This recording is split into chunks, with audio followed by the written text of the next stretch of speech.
April মাসে launch করতে চলেছে ভিভো তাদের নতুন ফোন। যারা অর্থাৎ যে সমস্ত কাস্টমার ভিভো V70 নিতে পারেনি তাদের জন্য ভিভো V70 FE অর্থাৎ কম দামে ভিভো V70 স্বাদ মেটানোর জন্য এই ফোনটি লঞ্চ করা হচ্ছে ভিভোর তরফ থেকে।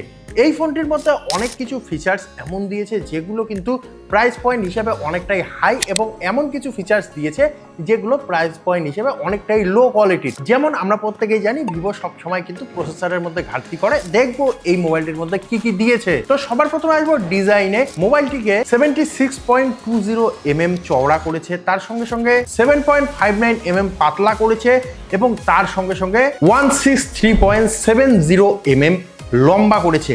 যেই কারণে মোবাইলটি খুবই পাতলা এবং চওড়া এবং লম্বার দিকে যদি দেখি তাহলে কিন্তু ভালো একটি গ্রিপি ফোন হতে চলেছে, অর্থাৎ হাতে নেওয়ার জন্য একটা পারফেক্ট ফোন হতে চলেছে। এবং এই যে ফোনটি, এই ফোনটির ব্যাক প্যানেলের যে ম্যাটেরিয়াল সেটা কিন্তু প্লাস্টিক কম্পোজিট শিট দেওয়া আছে, যে কারণে আমরা যদি এর গ্লেজি লুকটা দেখি তাহলে অনেকেই ভাববে যে হয়তো গ্লাস প্লাস ইউজ করেছে, তো এইখানে না, সেটা ইউজ করেনি।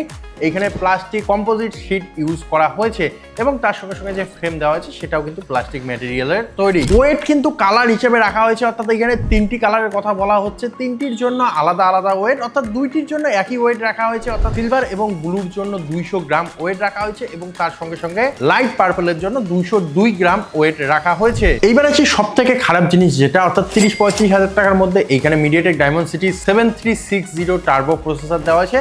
তবে এইখানে কিন্তু কিছুটা ইমপ্রুভ করেছে ভিভো, এইখানে কিন্তু খুব খারাপ একটা প্রসেসর দেয়নি, মোটামুটি ভালো প্রসেসর দিয়েছে।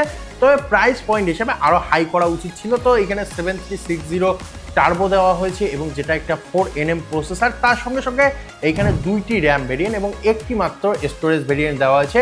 এখানে 8GB এবং 12GB র্যাম ভেরিয়েন্ট দেওয়া আছে, যেগুলো LPDDR5X র্যাম হতে চলেছে। তার সঙ্গে সঙ্গে 256GB শুধুমাত্র একটি ইন্টারনাল স্টোরেজ দেওয়া আছে, যেটা UFS 3.1 এ আসবে। তারপরে আসবো ডিসপ্লেতে। এইখানে কিন্তু 2800x1260 পিক্সেল রেজুলেশন দেওয়া হয়েছে এই ডিসপ্লের মধ্যে। তার সঙ্গে সঙ্গে 120 হার্টজের হাই রিফ্রেশ রেট দেওয়া হয়েছে, 1900 নিট পিক ব্রাইটনেস দেওয়া হয়েছে, এবং তার সঙ্গে সঙ্গে অ্যামোলেড ডিসপ্লে দেওয়া হয়েছে, যেই ডিসপ্লেটির সাইজ রাখা হয়েছে 6.83 ইঞ্চ। এবং অবশ্যই যেহেতু অ্যামোলেড ডিসপ্লে, সেই জন্য এর কোয়ালিটি খারাপ হবে না, নো ডাউট। খুব ভালো কোয়ালিটির ডিসপ্লে দিয়ে এই ফোনটি আসতে চলেছে। তার সঙ্গে সঙ্গে আরো একটি ভালো কাজ করেছে কি জানেন, ভিভো যেটা করে যে চার্জার খুব ছোট ছোট চার্জার দিয়ে দেয়, তো এইখানে কিন্তু 7000 mAh এর স্ট্যান্ডার্ড ব্যাটারি দেওয়া হয়েছে। তার সঙ্গে সঙ্গে 90 ওয়াটের একটা ফ্ল্যাশ চার্জার বক্সের মধ্যেই দিয়ে দেবে, যে কারণে মোবাইলটাকে খুব দ্রুত মোটামুটি 20 থেকে 25 মিনিটে আমরা ফুল চার্জ করে নিতে পারবো। এখন আসবো ক্যামেরাতে, যেটা ভিভো সবসময় ফোকাস করে, ভিভোর যেইখানে ফোকাস সেটাতে। অর্থাৎ এখানে রেয়ারে দুইটি ক্যামেরা দেওয়া আছে, একটি 200 মেগাপিক্সেলের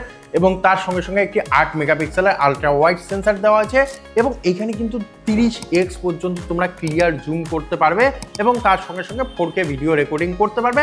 এবং তার থেকে আরো একটি ভালো কাজ করেছে, ফ্রন্টের মধ্যে 32 মেগাপিক্সেলের সেলফি ক্যামেরা দেওয়া আছে, যেই ক্যামেরাটির মাধ্যমে তোমরা কিন্তু অবশ্যই 4K রেকর্ডিং করতে পারবে। তার সঙ্গে সঙ্গে মোবাইলটির প্রোটেকশনে যদি আসি, তাহলে IP68 69 এর রেটিং তো থাকছে, মিলিটারি গ্রেড সার্টিফাইড ফোন হবে অবশ্যই। তার সঙ্গে সঙ্গে Corning gorilla glass 7 IS support থাকবে, এবং মোবাইলটি কিন্তু ভিভোর অরিজিন OS এর উপর রান করবে, এবং অ্যান্ড্রয়েড 16 এর উপর চলবে। এবং সবশেষে যদি সেন্সারে আসা যায়, তাহলে এইখানে in display optical fingerprint sensor দেওয়া হবে, যে কারণে এইখানে কিন্তু ব্যাকডেটেড মনে হবে না ফোনটিকে। তার সঙ্গে সঙ্গে gyroscope sensor, light ambient sensor, proximity sensor, আরও যে সমস্ত সেন্সার দরকার সমস্ত সেন্সার এখানে ঢুকে দেবে, কোনোরূপ সমস্যা নেই।